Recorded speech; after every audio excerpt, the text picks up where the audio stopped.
შევახოთ ახლა თავარ თემას, თქვენ დაბრუნდით 2 დღის წინ აბუ-დაბიდან, სადაც ხელი მოეწერა ალბათ ისტორიული მნიშვნელობის გადაწყვეტილებას ჩვენი ქვეყნის ეკონომიკისთვის, რომელიც ველოდებით, რომ მნიშვნელოვნად შეცვლის იმ რეალობას კეთილდღეობის კუთხით, რომელშიც ახლაც ცხოვრობს საქართველოს მოსახლეობა. მოდით ამ მნიშვნელობაზე ვისაუბროთ, მოლოდინებზე, როდის ელოდებით პირველ ცვლილებებს და რა შედეგს მოიტანს პერსპექტივაში. რაც შეეხება თვითონ ვიზიტს, მე პირველ რიგში მადლობა მინდა გადავუხადო ხელისუფლებას, პრეზიდენტს, ძალიან გამოხატულად გულთბილი დახვედრისის, ძალიან საინტერესო საუბრები ჰქონდა სხვადასხვა თემაზე. რა თქმა უნდა, მთავარი შედეგი ამ ვიზიტის იყო ის უპრეცედენტო ინვესტიცია, რომელიც განხორციელდება ჩვენს ქვეყანაში. საუბარია 6 მილიარდი დოლარის მოცულობის ინვესტიციაზე.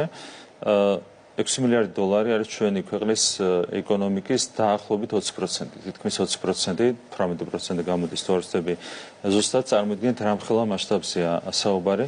ოპოზიციას ძალიან ეწყინა ეს ყველაფერი, ვერ მალავდნენ გაგრძელებას.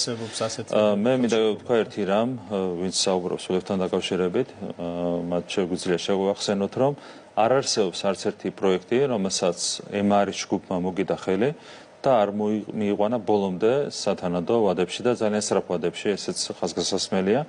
აქ საუბარია დაახლოებით 5 წლიან ვადაზე, როცა თავიდან ბოლომდე ჩაიდება ინვესტიცია და დასრულდება პროექტი. თვითონ პროექტზეც მინდა ვთქვა ორი სიტყვა, მე ბოლომდე არ გავუსწრებ მოვლენებს, იმიტომ რომ საქართველოს შევთანხმდით, რომ შედგება ამ ორი პროექტის რეალურად სრულფასოვანი პრეზენტაცია, მაგრამ ზოგადად გეტყვით, რომ საუბარია ძალიან ნიშნულოვანი საინტერესო სივრცის განვითარებაზე, ინფრასტრუქტურის სივრცის განვითარებაზე, როგორც თბილისში, ასევე აჭარაში.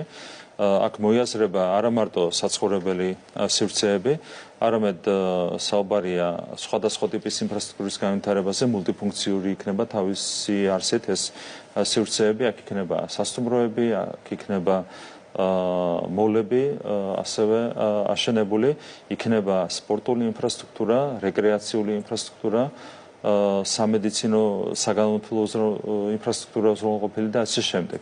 ანუ საუბარია კომპლექსურად კონკრეტული სივრცეების განვითარებაზე, ჯამში ჩაიდება როგორც უკვე თქვა 6 მილიარდი დოლარი ამ ყველაფერში, ძალიან დიდი იქნება გამწვანებული სივრცე, მაგალითად თბილისის შემთხვევაში 34% იქნება გამწვანებული სივრცის არეალი მთლიან საინვესტიციო, ასე ვთქვათ, სივრცეში. არის ყველა კუთხით ძალიან საინტერესო და ძალიან კარგად გააზრებული პროექტი. ემარ ჯგუფი არის ყველაზე მსხვილი ინვესტორი უძრავი ქონების სფეროში და მე მადლობა მინდა გადავუხადო ემარ ჯგუფის დამფუძნებელს, ბატონ ალაბარს, რომელსაც